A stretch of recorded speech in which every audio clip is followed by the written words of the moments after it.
බණහන එක හරි පින්වන්තයි. බුදුරජාණන් වහන්සේගෙන් දවසක් යකෙක් බණ ඇහුවා. ඒ යකාගේ නම ආලෝක යකා.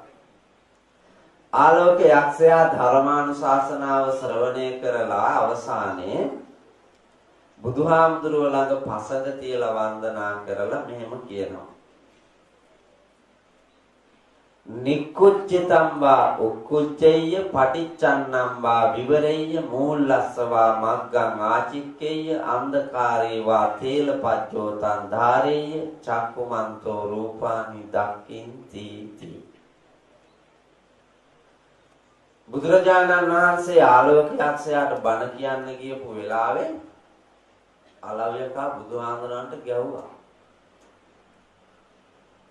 කිසිම ගෞරවයක් නැති මිත්‍යා දෘෂ්ටික නපුරු තරුණු කෙනෙක්. බුදුහාමුදුරන්ට නොඑක් නිന്ദා අපහාස කළා. අතේ තිබුණු පාරා වලල්ලෙන් දමලා ගැහුවා.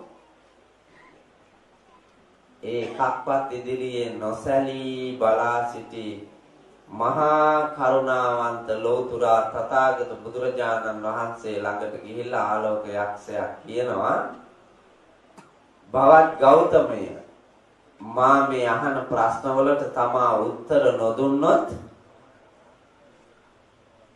කකුලෙන් අල්ලලා ඉසවටේ කරකලා මහ පොළොවේ ගහලා මුහුදට විසික් කරනවා.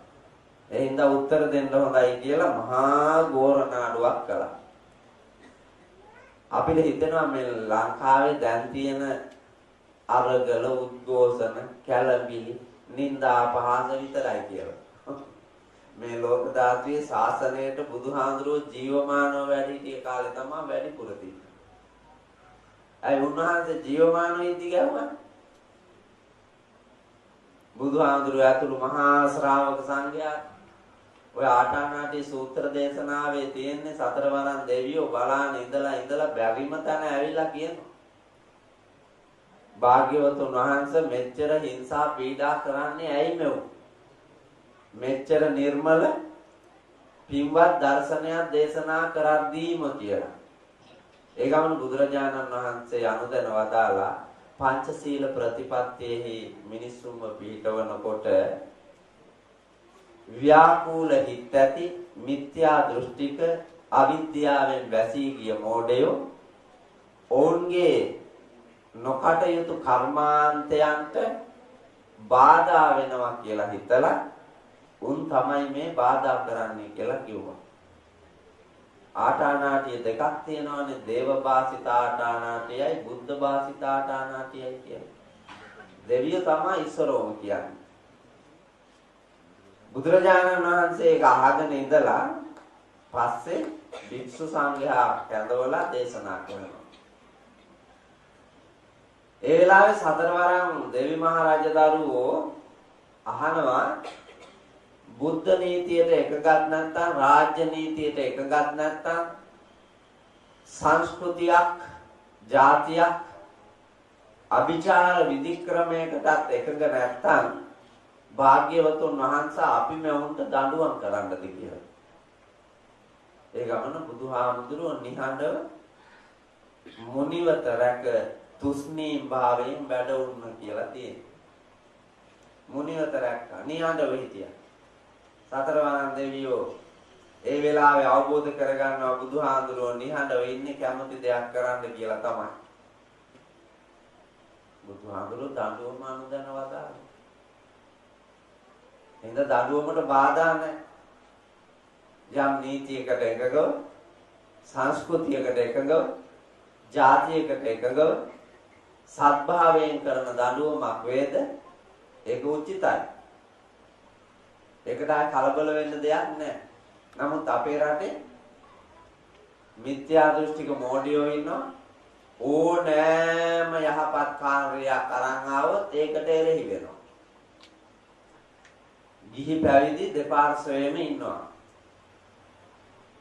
එහෙනම් යථාර්ථය වෙනුවෙන් රටක් ජාතියක් ආගමක් දහමක් නිර්මාණය කරනකොට එන කැළඹීම් ඉදිරියේ අකම්පිතව ලෝතුරා බුදුරජාණන් වහන්සේ පෙන්වා වදාළ යහපත් දැක්මකින් සම්මා දිට්ඨියකින් ඍජු ප්‍රතිපත්තිය ඇතිව අවස්ථානෝචිත ප්‍රඥාවෙන් වඩන්නේ නම් වීර්යය අපිට ලෝකෙ දිනන්න පුළුවන්.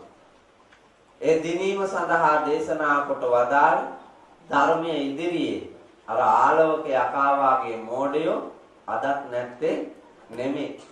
හැබැයි එදා හිටපු ආලවක යකා බුදුරජාණන් වහන්සේ අහපු ප්‍රශ්නවලට යකා අහපු ප්‍රශ්නවලට බුදුහාඳුරෝ උත්තර දුන්නා සියල්ලටම. ඒ ගමනේ සියල්ල ඉදිරියේ අවබෝධය ලත් හිස නැමු ආලෝක යක්ෂයා බුදුහාඳුරෝ ගාව වැඳගෙන තමයි කියන්නේ නික්කුජ්ජිතම් වා උක්කුජ්ජේ. යටි අතර තිබුණු බඳුනක් උඩු අතට හැරෙව්වාසේ මාද ඔබ වහන්සේ වත් කළ ධම්මමාදීන් පිරී ගියා. මෙච්චර කාලයක් මං යටි අතට තිබ්බේ. මං අවදියෙන් හිටියේ නෑ. ඒ නිසා මට අවබෝධය නොලැබී තිබුණා. ඔබ වහන්සේ අවබෝධයෙන් පූර්ණ කළා. පටිච්චන්නම් වා විවරේය. මෙතුවක් කල් මා ඉදිරියේ අඳුරු තිරයක් තිබුණා. මට ඒ නිසා යථාර්ථය දකින්න බැරි වුණා. දුර බලන්න බැරි වුණා. බුදුරජාණන් වහන්සේ අද මා ඉදිරියේ තිබුණු අඳුරු තිරය ඉරලා දැම්මා. පුතාලගේ තියෙනවා ඉස්සරහ අඳුරු තිරයක්. මොකද්ද? ඔයාලා ඉස්සරහ තියෙන අඳුරු තිරේ මොකක්ද? ඔයාලා නෙමෙයි මේ මෙතන ඉන්න ඔක්කොම ඒ අඳුරු තිරේ ඉස්සරහ තියන තමයි. ඒ ඉඳන් දුර පේන්නේ. ලංකාවේ පාර්ලිමේන්තුවේ හිටපු උන්ටත් අඳුරු තිරයක් තිබ්බා ඉස්සරහ දුර පේන්නේ. ලංකාවේ රාජ්‍ය සේවකයන් ඉස්සරහ අඳුරු තිරයක් තියෙනවා. ඒ ඉඳන් දුර පේන්නේ. මොකද්ද ඒ අඳුරු තිරේ? ඇත්ත ඇති සැටියෙන් නොදැකීමේ අවිද්‍යාව. අපිට තේරෙන භාෂාවෙන් කිව්වොත් එහෙම අවිද්‍යාව කියන්නේ මොකද්ද? පුතේ ඔයාලා ඔක්කොටම තියෙන මහා මෝඩකම. මෙතන ඉන්න ඔක්කොම අම්මු මෝඩම මෝඩයි. නෑ මම යන්නේ ඉස්සෙල්ලා පෙන්නලා යන්නේ ඔක්කොම මෝඩයෝ කියලා. මෝඩයි. ඒ මෝඩකම නැමැති අඳුරු තිරය බුදුරජාණන් වහන්සේ ඉරලා දැම්මා. තිරය අයින් වුණාට පස්සේ ප්‍රඥා ලෝකයෙන් net අවදි කොට දුර බැලීමේ වාග්ය තියෙනවා. මූලස්සවා මග්ගං ආචික්කේය. මග වැරදිලා හිටි. අපිට වගේ ආලෝකයකට මග වැරදිලා. බුදුරජාණන් වහන්සේ පෙන්වුවා මාර්ගය. බුදුහාමුදුරු පෙන්වපු මාර්ගය මොකද්ද පුතා? ඒකට කියනවා ආර්ය මාර්ගය. ආර්ය අෂ්ටාංගික මාර්ගය මට අවබෝධ වුණා කියලා යක්ෂයා බුදුහාමුදුරුවෝ ළඟ පසඟ තියා වන්දනා කළා. අන්ධකාරේවා තේලපජ්ජෝතං ධාරේය. ඔබ වහන්සේ දේශනා කළ සද්ධර්මයේ අඳුරේ අතපත ගගා හිටපු අඳුරේ ගමන් කළ නිතර හැප්පුණු නිතර වැටුණු නිතර පීඩා විඳපු මට ඔබ වහන්සේ දුන්නු ධර්මාලෝකයෙන් ලෝකයෙහි අඳුර දුරු කොට ජීවිතයෙහි අඳුර නසා යථාර්ථය දැකීමේ වාග්ය මට ලැබුණා. චක්කු මන්තෝ රූපානි. අන්ධ වෙලා කන වෙලා හිටපු මට ඔබ වහන්සේ අද ඇස් දුන්නා. ඔයාලත් කන වෙලා තමයි නෑ? කන වෙච්ච නැති කවුරුත් ඉන්නවද? ඔක්කොම කනයෝ තමයි.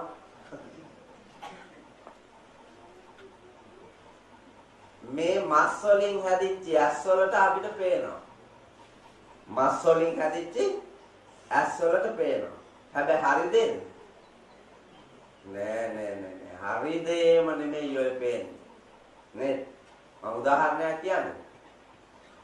ඔයාලා යම් දවසක ජීවිතේ දැකලා මේ ලෝකේ ඉන්න මටම ගැලපෙන ආදරණීය සොඳුරුම සැපදායකම වස්තුව කියලා මෙතන ඉන්න පිරිමි ගෑණියෙක් ගන්න ඇති. ඕ ලෝකේ තිබ්බ සොඳුරුම එක කියලා ගත්තනේ ගෑණියා. දැන් තේරෙන්නේ නැද්ද මං කන වෙලා හිටියේ කියලා? දැන් තේරෙනවා ඇති. මං කන වෙලා හිටියේ මං රැවටුණා මං තෝරලා තියෙන හොඳ එක නෙමෙයි. කාන්තාවන්ටත් එහෙමම පේනවා ඇති.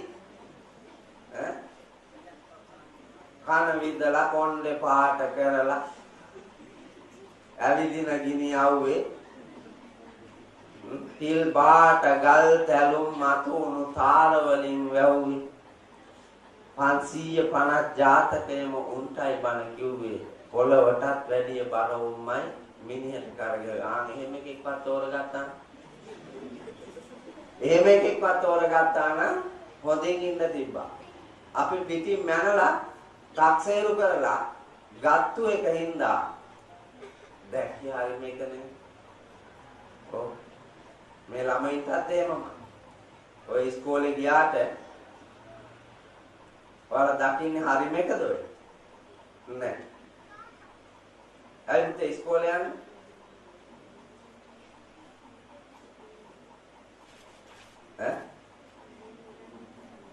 ඉස්කෝලේ යන්නේ ඇයි? ඉගෙන ගන්නද? මොනවා ඉගෙන ගන්නද?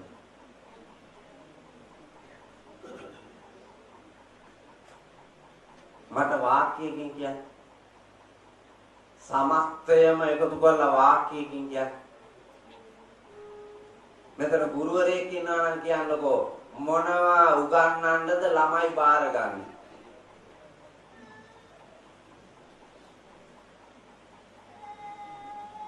දෙමව්පියෝ බාර දෙන්නේ ඉස්කෝලේට මොනවා උගන්වන්න බලාගෙනද? ළමයි යන්නේ මොනවා ඉගෙන ගන්නද? දෙමව්පියෝ දෙන්නේ මොනවා උගන්වා ගන්නද? ගුරුවරු බාර ගන්නේ මොනවා උගන්වන්නද?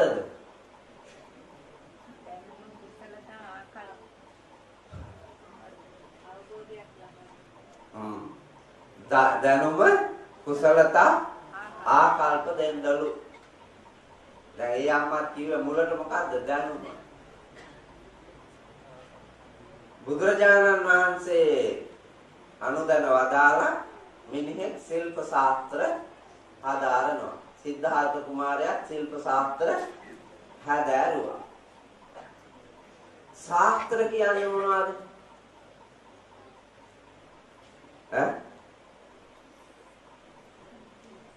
ශිල්ප ශාස්ත්‍ර හදාරන්න තමයි ඉස්කෝලේට යන්නේ. මොනවද ශාස්ත්‍ර?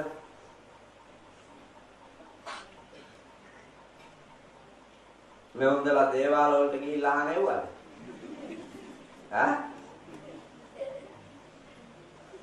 ඕනෑම පුතාණි ගෑණියෙක්ගෙන් අහයි. අහලා ගෙදර මේ උන් ගහ ගන්නවා. අර කොහෙදෝ ගෑණියක් කියාපු එකට. ශාස්ත්‍ර කියලා කියන්නේ ළමයි විෂය දැනුම. ශාස්ත්‍ර කියන්නේ විෂය දැනුම. ශිල්ප උගතමනා ශිල්පයමයි මතු රැකෙන. තේරෙනවද? පටිවදන. මොනවා ශිල්ප කියන්නේ? බුදුරජාණන් වහන්සේ ඒ වැකිය දේශනා කරලා තියෙන්නේ මෙහෙම. සුනාත ධාරේත චරාත ධම්ම. හොඳට අහලා අවබෝධ කරගත්ත ධර්මය ක්‍රියාවේ නැම්වීමෙන් ශ්‍රේෂ්ඨයෙකු පහළ වේ. ඒ දහම් වැකියම මනාව අවබෝධ කරගත්ත පඬිවරයා කියනවා උගතමනා ශිල්පයමයි මතු රැකෙන. මතුත් ආරක්ෂාව පිණිස පවතින්නේ හැම පැත්තකින්ම උගත් සිල්පලු. සත් සිල්ප. මොනවාද සත් සිල්ප? මා පුතාලට නැත්තේත් ඒකමයි. මා පුතාලට විතරක් නෙමෙයි. මේ රටේ පාලකයන්ට, බහුතරයක් පූජකයන්ට, රටවැසියන්ට නැත්තේ ඔන්න ඔය ටික. මොකද්ද? සිල්ප නැහැ. සිල්ප කියලා කියන්නේ ලබාගත් විෂය දැනුම ක්‍රියාවට නැංවීමේ හැකියාව. ක්‍රියාවට නැංවීමේ හැකියාව. නිර්මාණශීලීව ක්‍රියා කිරීමේ හැකියාව නැහැ. මේ ඉන්න ළමයි අතු ගන්න දන්නේ නැහැ. අතු ගන්න දන්නේ නැති හින්දා දෙමව්පියෝ අතු ගන්න ඉස්කෝලේට යනවා. ළමයාව ඉස්කෝලේ හරි අතු ගන්න පුරුදු කරන්නේ. නමුත් ගුරුවරුයි ළමයිනෝ ඉන්නවා ගුලි වෙලා අම්මලා තාත්තලා අතු ගන්නවා. එහෙම නැත්නම් ඉස්කෝලේ අලුත් ඉස්කෝලේ අපි ගියපු ඉස්කෝලේ අපි අතු ගෑවේ. අපි කුණු ඇද්දේ. අපි කක්කුස්සි හේදුවේ. අපි ගස් හිටෙව්වේ. අපි වතුර දැම්මේ. අපි කළු ලෑලි කළු කරේ. අපි ලෙස්පොටු හදාගත්තේ කැලිච්ච බිඳිච්ච ඒවා.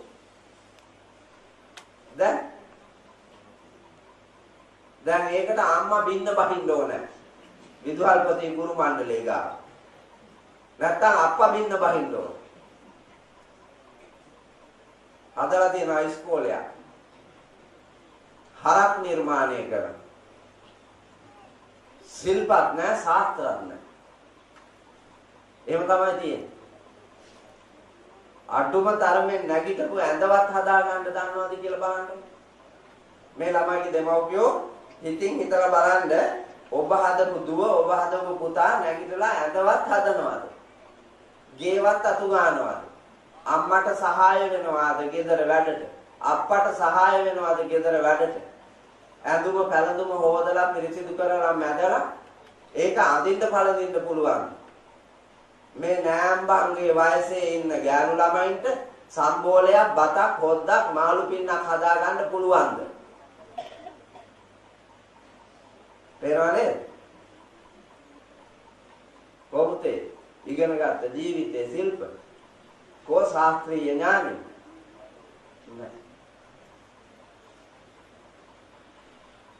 යම් ප්‍රමාණයකට ඇති දැනුම හැබැයි ක්‍රියාවට නම් වන්න දන්නේ. ඒ නිසා තමයි මේ කඩා වැටිලා තියෙන්නේ. ඒ නිසා බිඳ වැටෙනවා. විනාශ වෙලා. අපි යන්නේ අපාගාමී මිත්‍යා දෘෂ්ටික ගමන. පරාජිත ගමන. දෙලින්දු දුප්පත් හිඟන ලෝකයකට වැටෙන පාපයෙන් පිරුණු අපාගාමී ජීවිතයකට වැටෙන ගමනක් යන බැවින් පින්තුනි මනවින් අහලා අවබෝධ කරගෙන සත්‍ය අවබෝධයෙන් ගමනක් යන්න වීරිය කරන්න. ඒකටයි මේ ධර්මානුශාසනා පවත්වනු ලබන්නේ.